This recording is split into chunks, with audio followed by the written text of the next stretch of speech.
Hello, everyone, and welcome back to the Mr. English channel. I'm your host, Emily, and I'm absolutely buzzing to be here with you all today. And hi there, everyone. It's Paul here, equally excited. Today, we're diving into a topic that's not only incredibly effective for learning English, but also super enjoyable: the power of storytelling. That's right, Paul. Forget boring grammar drills for a moment. We're going to explore how the magic of stories can truly unlock your English and make your learning journey so much more engaging. So, Emily, let's get straight to it. Why exactly is storytelling such a game changer when it comes to learning English? That's a fantastic question, Paul. Well, first and foremost, stories make learning memorable. Think about it. Do you remember a list of vocabulary words you memorized last week? Or the plot of a captivating movie you watched? Definitely the movie. Stories just seem to stick with you, don't they? Exactly. Stories provide context, which helps us understand how words and grammar are used naturally. They're not just abstract rules anymore floating in space. You see them in action. And it's not just about remembering. Stories also make learning so much more engaging and fun. Let's be honest, it's much more enjoyable to follow a thrilling narrative than to grind through endless grammar exercises. Absolutely. Plus, stories expose us to different accents, speaking styles, and cultural nuances, which is crucial for developing well-rounded English skills. You start to get a real feel for the language as it's actually spoken. So to sum up, we're talking about better memory, understanding context, more fun, and a deeper cultural understanding. That sounds like a pretty powerful combination. Couldn't agree more, Paul. Now, our listeners might be wondering, what kind of stories are we talking about? It's not just bedtime stories, right? That's right, Emily. While a good bedtime story can be helpful at any age, the possibilities are truly endless. We can learn from so many different types of narratives.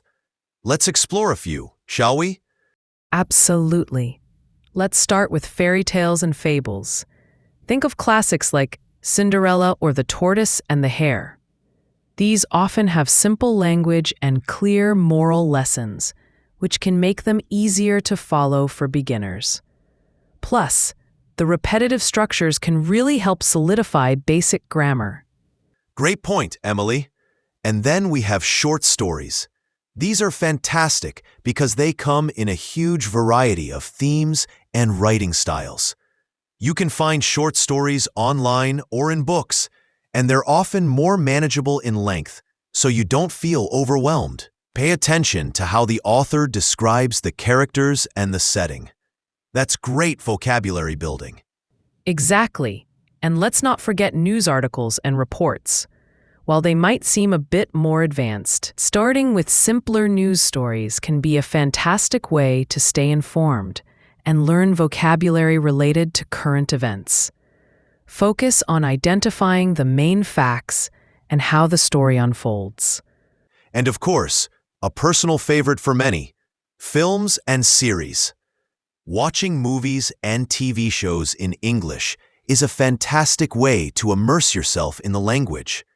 Start with subtitles in your native language if you need to, then switch to English subtitles, and eventually try watching without them. Pay attention to informal language and those tricky English idioms. Oh, and don't underestimate the power of personal stories. Sharing your own experiences in English, even simple ones, helps you practice speaking and build confidence. And listening to others share their stories can expose you to different ways of expressing ideas. So we've got fairy tales, short stories, news, films, series, and even personal anecdotes. Lots to choose from. Now, Emily, our listeners are probably eager to know how to actually learn with these stories. You're right, Paul. So here are some practical tips on how to make the most of storytelling in your English learning journey. First off, choose stories that genuinely interest you. If you're bored, you're less likely to stay engaged. Definitely. And when you're engaging with a story, try to read and listen actively. If you have a transcript, read along as you listen. This helps you connect the pronunciation with the written word. Another crucial tip is to focus on vocabulary in context. Don't stop every time you encounter a new word. Try to guess its meaning from the surrounding sentences.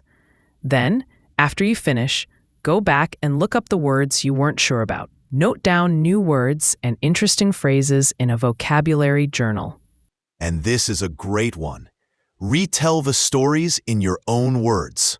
After you've read or listened to a story, try summarizing it, or even just a small part of it, to a friend, or even to yourself.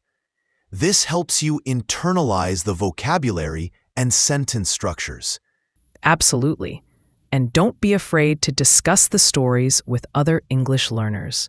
Join a book club, an online forum, or simply chat with a language partner about a story you both enjoyed. This is fantastic speaking practice. And finally, remember to be patient and have fun. Learning a language takes time, and storytelling should be an enjoyable part of the process. Don't get discouraged if you don't understand everything right away. Just keep going. Exactly, Paul.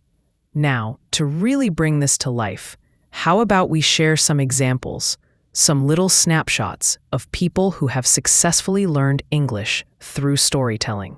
Love that idea, Emily. Let's paint a picture for our listeners. Imagine Sarah, who found traditional grammar lessons incredibly dry.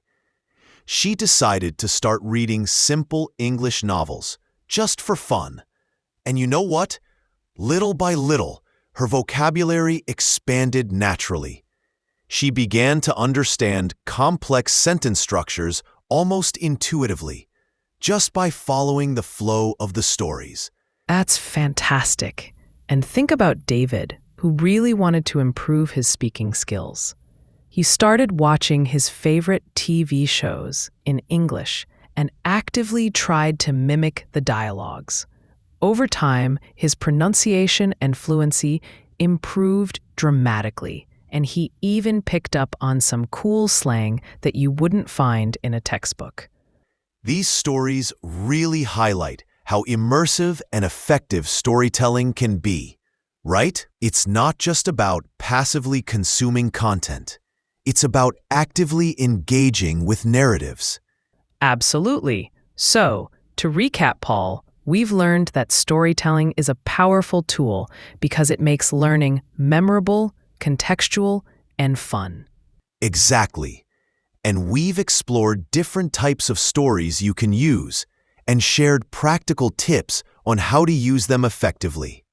Now, for this week's challenge, we encourage you to find a short story in English that truly interests you.